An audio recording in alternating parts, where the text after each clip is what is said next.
Staff and students at Toronto High are on target to get their school onto its feet. Year 11 students joined Years 10 and 12 back at the books today. The remainder of the school will return tomorrow, 9 days after the disastrous blaze. 36 of 40 demountables needed are already on site, tradespeople working 12 hours a day to set up the new classrooms. On the weekend, teams demolished the fire-damaged structures, clearing the way for a new future. While it's early days yet, the school principal estimates the damages bill could well exceed the initial mark of $3 million. Peter Ryan, NBN News.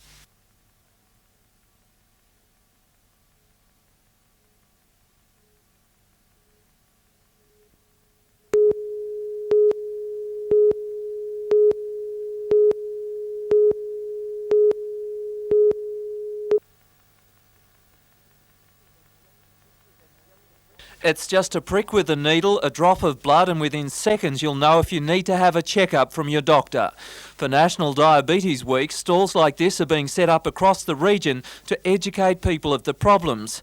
It's estimated 1 million people in Australia suffer from diabetes. For every one that knows they have diabetes, there's another one that doesn't know.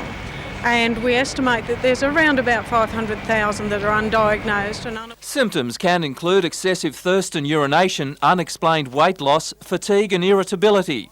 There are two types of diabetes, insulin dependent and non-insulin dependent, the second by far the most common.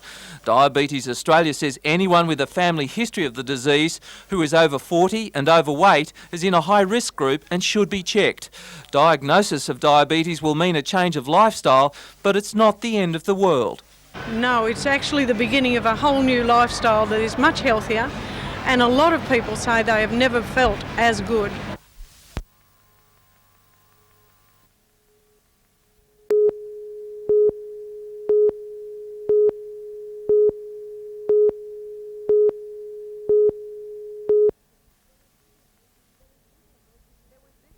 There was little emergency services could do when they arrived at Sandgate. The man, who was yet to be identified, was killed instantly as he helped push a car off busy Maitland Road. Just a few more seconds and the car would have been safely into the driveway. But a truck driver rounding the corner didn't see the vehicle until the last moment and swerved to avoid it, upsetting the load of coal. It wasn't real quick or anything. He just come around the corner and just loaded over very slowly. When we stopped and ran up here, we seen him on top of the car. The 25-year-old driver of the broken-down Kingswood from Thornton near Maitland was treated for shock. He was steering the vehicle and pushing from the driver's side window when the coal truck overturned. He's lucky to be alive. The 21-year-old driver of the coal truck from Stockton broke his shoulder in the accident. Major traffic delays occurred. Police are investigating. Meanwhile, a 22-year-old tanker driver from Sydney escaped injury overnight when his heavy vehicle overturned on the notorious section of the Pacific Highway at O'Sullivan's Gap north of Bulladila. The tanker collided with a concrete road divider before coming to rest on the opposite side of the road. 30,000 litres of aviation fuel were contained. However, around 4,000 litres spilled from a rupture in the tank. Realising the potential risk, fire officers sprayed the spill with foam. Also a concern, the environmental impact of the leak. The coordination of the clean-up at O'Sullivan's Gap was carried out here in Newcastle at the regional headquarters of the EPA. What could have been a major environmental disaster was averted thanks to quick action by fire officers, police and local SES volunteers. The material actually reached a dry gully which was heading for Bungalow Creek, and Bungalow Creek flows into the Kalungaluk River. So we were able to contain it in the dry watercourse. The highway was fully opened at around 11 o'clock this morning after more than 14 hours.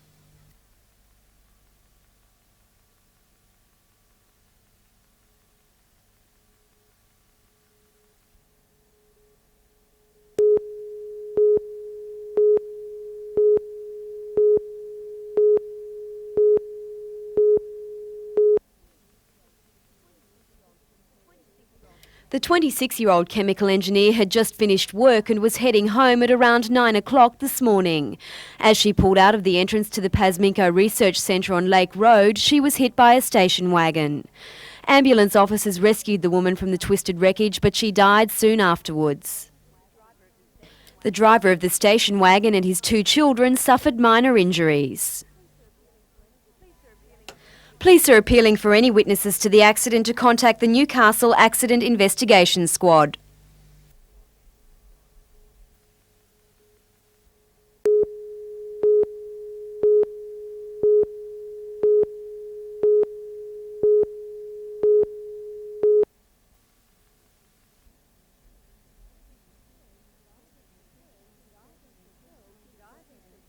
Diving for pearls is set at a seaside industrial town. Coal was once the lifeblood of the city, but it no longer employs the number of people it used to. Tourism and leisure are the new industries offering jobs. The likelihood of people losing their jobs as industry closes down, as tourism rises, how flexible and how multi-skilled we're all being asked to be to survive. The play traces the lives of Barbara and Den as they attempt to come to terms with the changes. Barbara is played by Carol Skinner from the TV series Prisoner, and Den by award-winning actor Peter Cowitz from The Body Surfer. Both of them are struggling to fit into worlds that are no longer available to them. They haven't had education, degrees, etc. The season opens tomorrow and will continue until August 13 at the Civic Playhouse in Newcastle.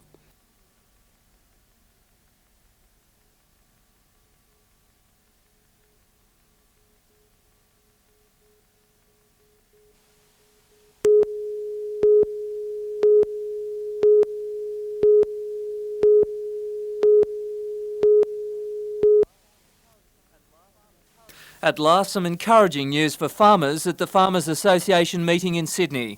Our wool industry is on the upturn price-wise, ironically at the expense of farming in general. With this drought, I think you could find a drying up or a lessening of supply. And of course, if you get a greater demand over supply, you're going to get a higher price. Prices should rise from around 624 cents per kilogram up to 800 cents clean. So farmers will have to suffer with the dry to get an extra $1 for their product. The conference was told wool is no longer a 4-letter word.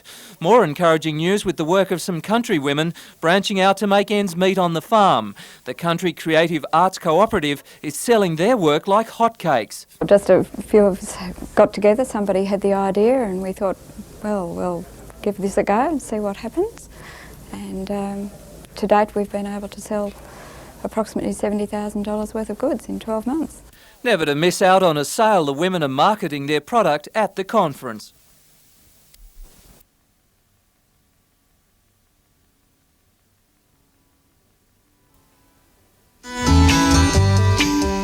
Now quiet, they're about to announce the lottery numbers. Stop!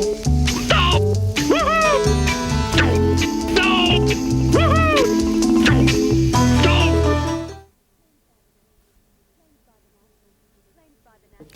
Claims by the National Union of Students that universities aren't serious about security on campus are refuted by the University of Newcastle. Yes, I think it's a general concern that the union has expressed, and as far as we're concerned, we have taken the potential problem seriously, and we're intent on making sure that it doesn't develop into a real problem here.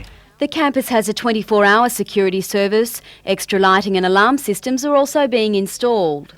The university is spending more than $300,000 upgrading security services. It claims to be one of the safest campuses in the country with no record of violent incidents.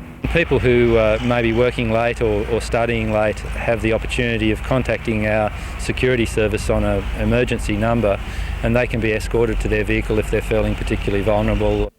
With the student union encouraging people to carry personal alarms, Newcastle University says the safety of its students will continue to be a top priority. Anne Lewis, NBN News.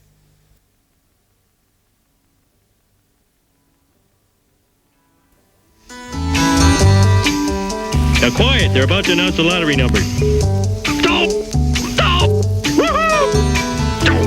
Stop! Woohoo! Stop!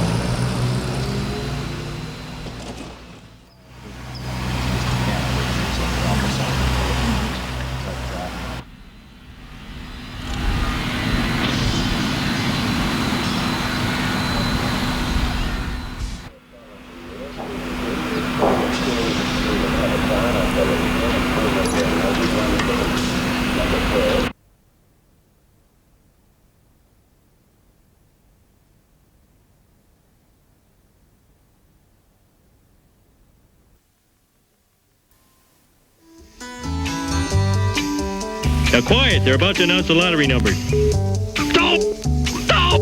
Woohoo! Stop! Stop! Woohoo! Stop! Stop! Around 3 this morning, Jenny and Neil Crouch were in a hurry to get from Gorican on the Central Coast to Gosford Hospital. Birth was imminent for Jenny's second baby.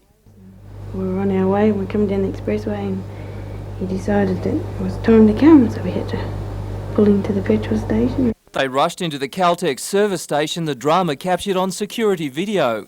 Jenny immediately gave birth, attendant Marcus Pink and Father Neil trying to make her as comfortable as possible on the tiled floor beside the ice cream machine and underneath the paper rack.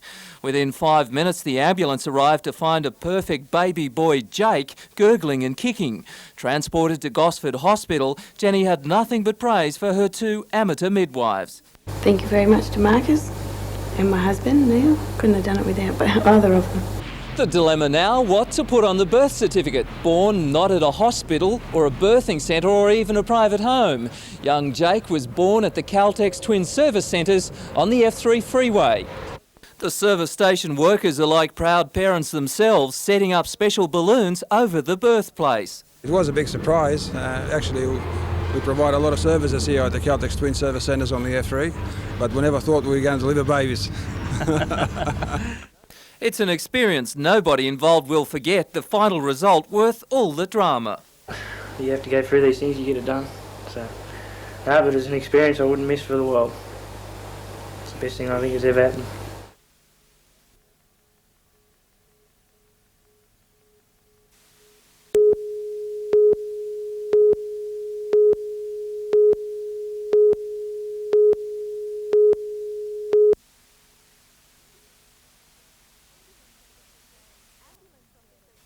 Ambulance officer Gary Scott, who shared a special experience with Sharon Mayton and baby Jodie Marie. While Sharon is recovering in Newcastle's John Hunter Hospital, it was a different story yesterday. She was by the side of the road giving birth. With her contractions well apart, Sharon rang for an ambulance at around 2:30 in the afternoon. Both she and Gary thought they'd have plenty of time for the drive from Stroud to hospital. But Jodie Marie had other ideas. I thought I had plenty of time to get down there, and no, she just wasn't going to wait. Was there, just like the ones we see on the movies, it was that quick and everything just went perfect. No trouble whatsoever. The birth by the roadside, 15 kilometres from Stroud, took just minutes. Dad, who was travelling behind, missed out by a whisker, so too the backup ambulance. As a memento of the occasion, Sharon has the scissors used to cut the umbilical cord, while Gary has the memories and the title of midwife. It's the first one I've delivered on my own in the back of an ambulance without anyone sort of assisting. So it was something I'll always remember, and I'm glad it came out as well as it did.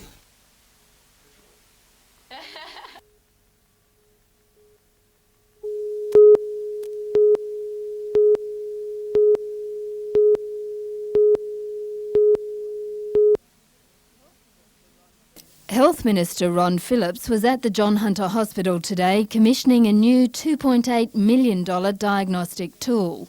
The magnetic resonance imaging machine allows doctors to see a patient's organs from any angle through the body. It's particularly useful in diagnosing problems in the brain and spine. It allows us to see a huge amount of information, individual nerves in the brain, for example, in the spine. These structures we haven't been able to see before. While at the hospital, Minister Phillips announced the commissioning of a major planning study to look at the future of acute hospitals in the city. It will look at health needs and how the services can be expanded. The planning study will begin in October. When asked if that will mean a new hospital for Newcastle, the Minister said he wouldn't rule it out. I'm not ruling anything out. We're talking about a planning process. I'm quite certain that the Mater will be part of that process and part of the future direction of health in the Hunter. $30,000 has also been allocated to fast-track planning for the redesign of the emergency department at the John Hunter Hospital. Jane Anderson, NBN News.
Margaret Davies, a mother of 7, died when Stephen Duke stabbed her in the neck in a street at the Green Hills Mission near Kempsey.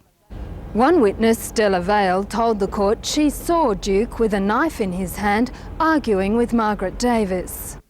He just lunged it into her neck and he put it in with all his strength. Justice McInerney said Stephen Duke was intoxicated at the time, but was capable of realising the consequences of his actions. Duke was angry because he'd been denied access to a relative's home. He was seeking out that relative, armed with a knife, when he met Margaret Davies in the street. She too told Duke he was not welcome in her house, a statement which Justice McInerney said further ostracised him. Stephen Duke will be sentenced at a date to be fixed. Jane Anderson, NBN News.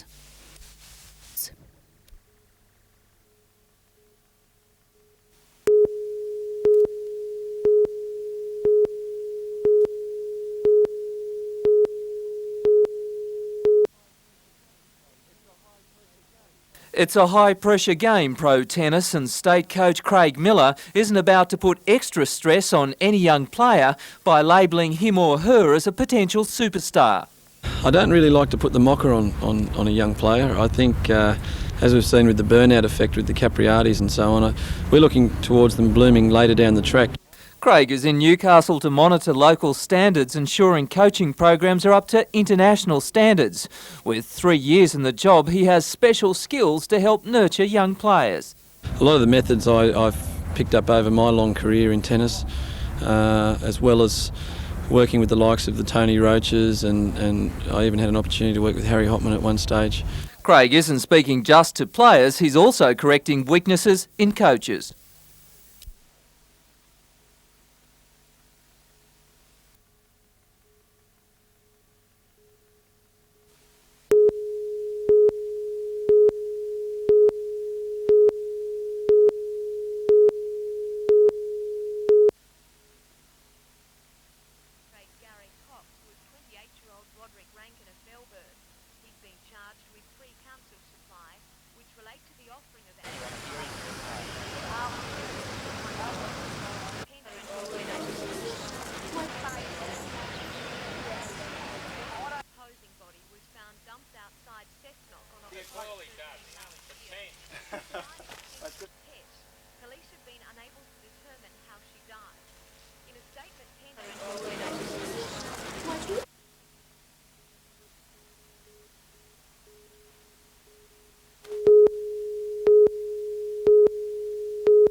The reason we have called you here today is firstly to make the announcement that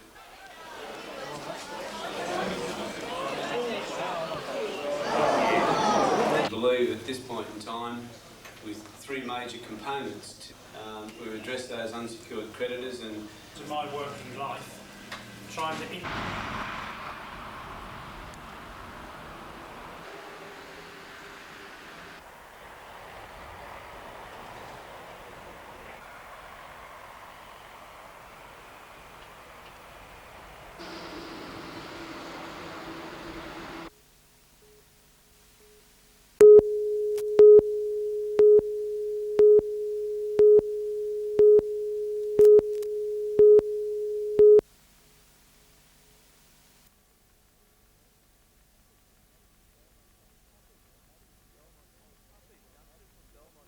These youngsters from Belmont North Public are imagining they're at the Commonwealth Games, not with all the stress and competition of the real thing, but simply for the fun of it.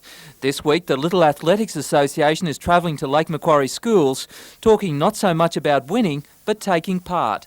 To top the shot put right next to our neck with our elbows nice and high. Let me have a look. That's really good. Excellent. Education and Development Officer with the Little Athletics, Melanie Carr, travels the state teaching children from 5 to 15 about sport. Even in the classroom, learning can be fun. 1, 2, 3. 45,000 children will take part in these programs this year, and with the Sydney Olympics not too far away, everyone is keen to know about athletics.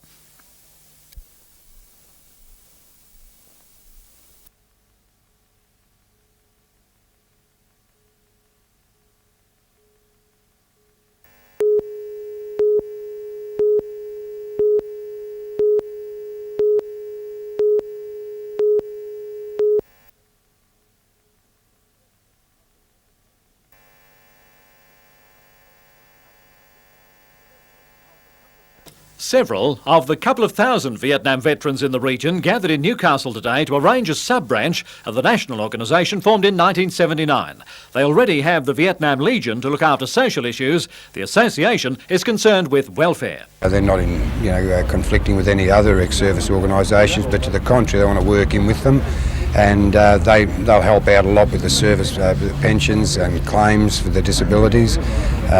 It's quite awkward often for veterans to do that on their own. The association was responsible for bringing about the Agent Orange Royal Commission in the 80s, which examined any relationship between a defoliant used by the US Air Force and cancer later suffered by former troops. The report of the commission angered many veterans in not recognising a connection, but many of those decisions have since been officially dismissed, particularly by courts in the United States. But there are other, more widespread psychological problems unique to these veterans. Well, the war itself was an extremely stressful war, and there was no front lines or rear lines type of thing like that. You were just there, and I think the opportunity or the chances that something unhealthy could happen to you was there, present all the time.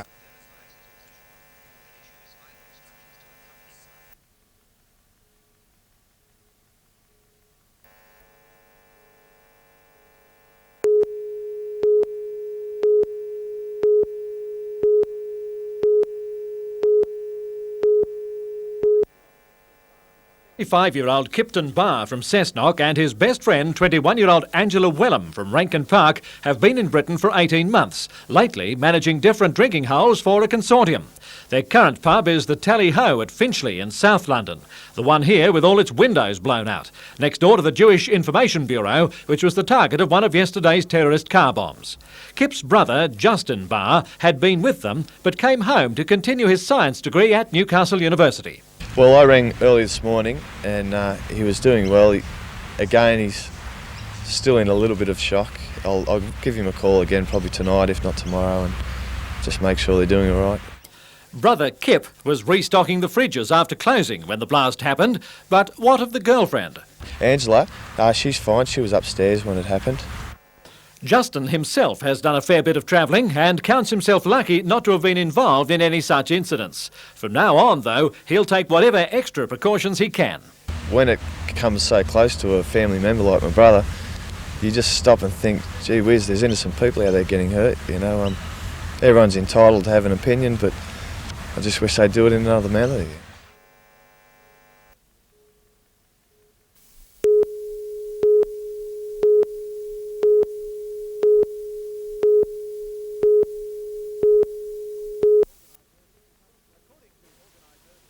According to organiser Senior Constable Glenn Drake, since Missing Persons Week began 5 years ago, the recovery rate among the average 5,500 people annually has increased markedly to 98% because every lead is taken through to finality. What we're trying to do is raise the awareness of the public to the plight of missing persons, and if there's people out there who know they have been reported missing or may be, if they can ring their family or ring police and let us know they're safe and well, we can take them off our missing lists and concentrate on those cases that really need our attention. One such unexplained case is that of Amanda Robinson, who disappeared only metres from her home at Swansea in April 1979 after attending a school dance at Gateshead.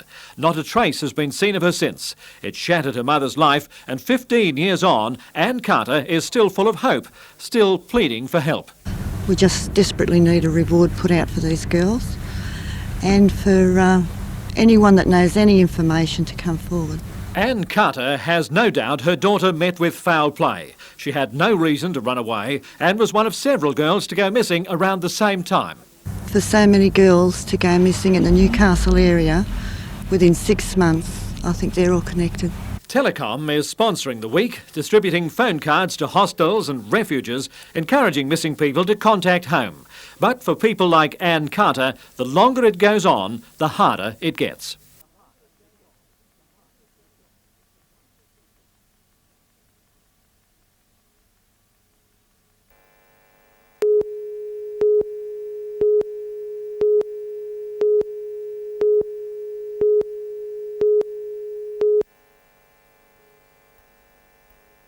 Settlers Park was supposed to be a semi-rural retreat from the high-density housing of cities. Instead, residents say it's turned into a haven for medium-density housing. It was advertised to us as semi-rural, and that was what attracted us to the area. We moved from city in Sydney to get away to the peace and quiet, and now we're in the middle of cluster developments again.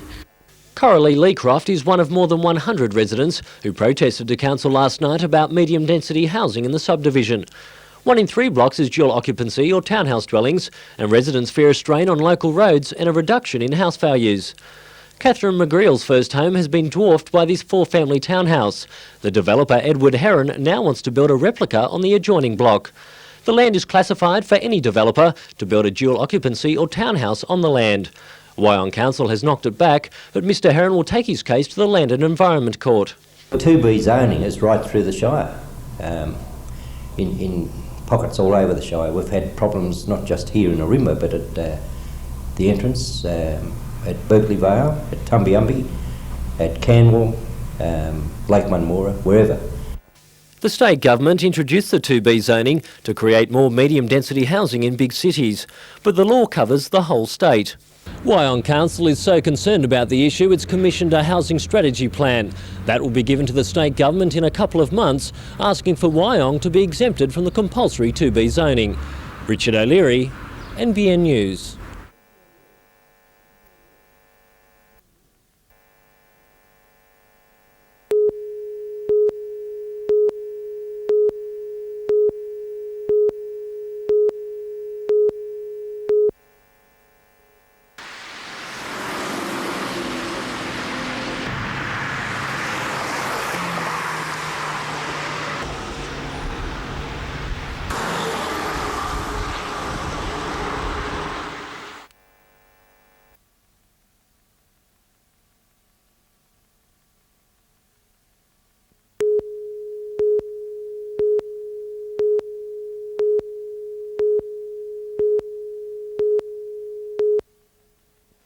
Thanks, Mike. The crowd's really starting to build up here at Marathon Stadium for the vital clash between the Knights and the Raiders.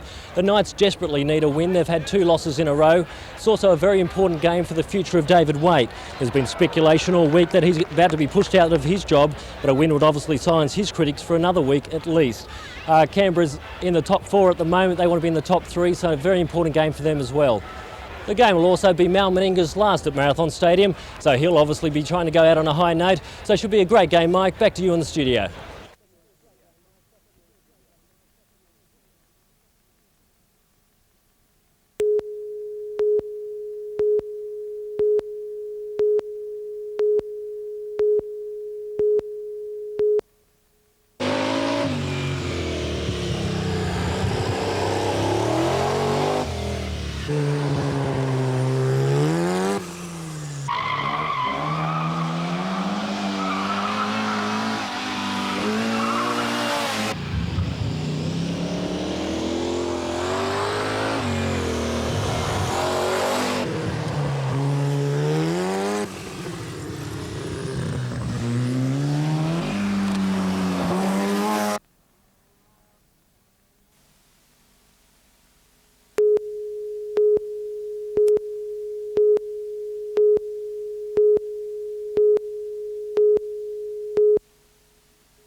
The fire started at the back of the 6th Street home soon after 1 this afternoon.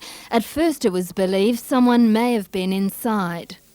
Fire officers used oxygen equipment while searching the place. Fortunately, no one was trapped in the house. The owners had left for a holiday while one of their sons remained at home. It's believed the fire started after the clothes he put in the dryer caught fire. He would have just put the clothes in it and gone out and left it going. Fire officer Brian Mackey says if the lint isn't cleaned from the front of the vent in the dryer, the air inside becomes trapped. There's no clean, cool air coming into the dryer, so the air that's in there is trapped and gets hotter and hotter. Once the cotton or the garments reach an ignition temperature, they actually ignite and start burning. The fire brigade says this is an all too common way that house fires start. Fortunately, the home was insured. Jane Anderson, NBN News.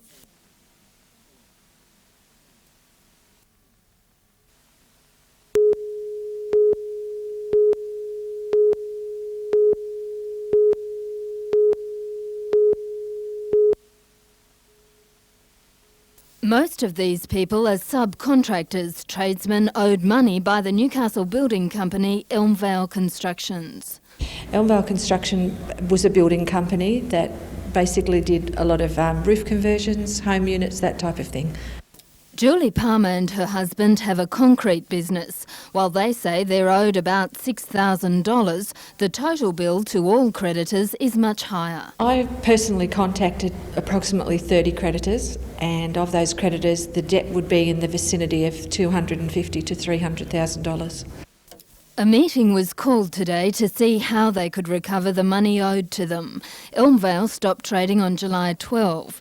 David Edmonds from Coopers and Lybrand says the next step is to have a liquidator appointed to the company. As creditors of the company, they're able to go and seek the winding up of the company and have a liquidator appointed.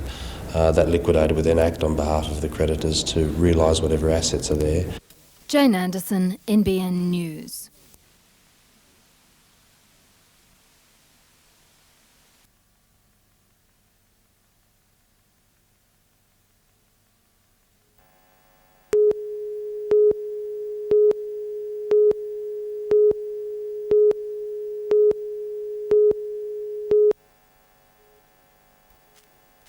The building was well alight when brigades arrived at Lake Street, Windale, about 10:30 last night. Firefighters wearing breathing apparatus tried to extinguish the blaze, but there was little they could do to save the convent. It's believed the fire started after a heater was accidentally plugged in instead of an electric blanket. Bedclothes near the heater then caught fire, the blaze quickly spreading. Amazing just seeing the whole house on fire, just so quickly, it just went. One nun was taken to hospital suffering smoke inhalation. However, 2 of the 4 sisters living at the convent were away at the time.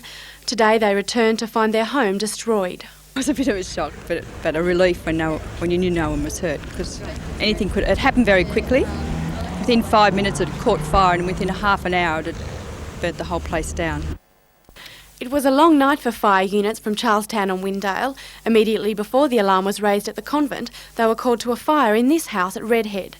The house was unoccupied at the time. Fire officers believe the blaze started when potential occupants inspected the house, accidentally dropping a cigarette butt inside a bin. The building was destroyed. Amanda Bolger, NBN News.